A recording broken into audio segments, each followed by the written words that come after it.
Target stubborn wrinkles. Forget the needles with just one powerful serum. Number 7 line. Today's video is brought to you by Athletic Greens, a comprehensive all-in-one greens powder engineered to fill the nutritional gaps in your diet and support your body's nutritional needs across the 4 pillars of health: gut health, immune support, energy, and recovery. It's packed with 75 vitamins and minerals and whole food sourced ingredients, combining the perfect amounts of micronutrients, absorption, and taste to jumpstart your daily routine. You'd be hard-pressed to find a more comprehensive powder/supplement on the market. Now, you guys know I'm not exactly a fitness YouTuber, I'm not exactly a fitness person. You're probably not coming to my channel for squat tips, but I do like to still eat right and take care of myself, and Athletic Greens is that comprehensive nutritional supplement that I know is going to account for the holes that are blatantly in my diet, because I know it's not super balanced. Just one scoop into the water bottle in the morning, and it comes with all of the stuff. You've got the water bottle, you've got the scooper. You don't take it out of the packet like a savage. They even provide this nice little tin to put it all in, keep it in the fridge. Plus, it's gluten-free, dairy-free, paleo, vegan, keto, low allergen, and low calories. Less than 1 gram of sugar per serving, but despite that, it does taste sweet and good. One of the things that I like about it is I still drink my coffee in the morning, but I have a cup of this along with it, and it just makes me feel like I'm being more healthy, and I also feel like the kind of energy from the coffee lasts longer. No idea if that's just in my head, but it's absolutely working. Athletic Greens is the perfect dietary supplement regimen, so if that sounds like the supplement you've been looking for, you can grab your own immunity bundle. That's 1 year of vitamin D plus 5 individual travel packs like this that come along with it. Those are for free. Just go to athleticgreens.com/biographics or click the link in the description below. And now today's video.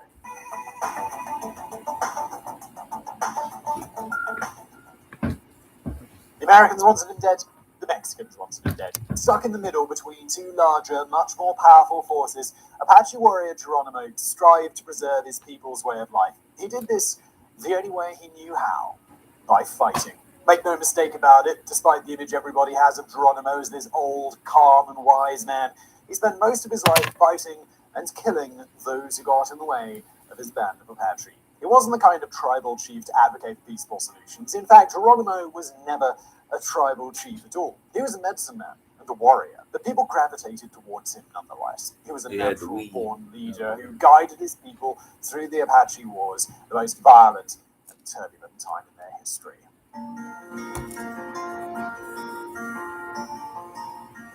The most commonly accepted information says that Geronimo was born on June the 16th, 1829, in Turkey Creek, Arizona, somewhere near the Gila River. He belonged to the Benoncohe band, one of the smallest groups of the Chiricahua Apache. His birth name was Goyasle, which meant one who yawns. He adopted the Spanish name Geronimo later in life, although we're not exactly sure why. We'll go with the most popular and most badass reason, which said that he was such a fearsome fighter that many Mexican soldiers began praying to St. Jerome when they faced him in battle. The Apache warrior liked the way that sounded and accepted it as his new name. Geronimo was a man born into conflict. The Apache had been warring with the Spanish for hundreds of years, and the violence continued with the Mexicans once they gained their independence in 1821. As a new state, Mexico was eager to establish its territory, so it laid claim to the land where the Benoncohe had settled. As you might imagine, the Apache disagreed with their claim, and with no peaceful solution in sight, the only remaining option was war. When Geronimo was young, the Apache chief who served as the biggest thorn in Mexico's side was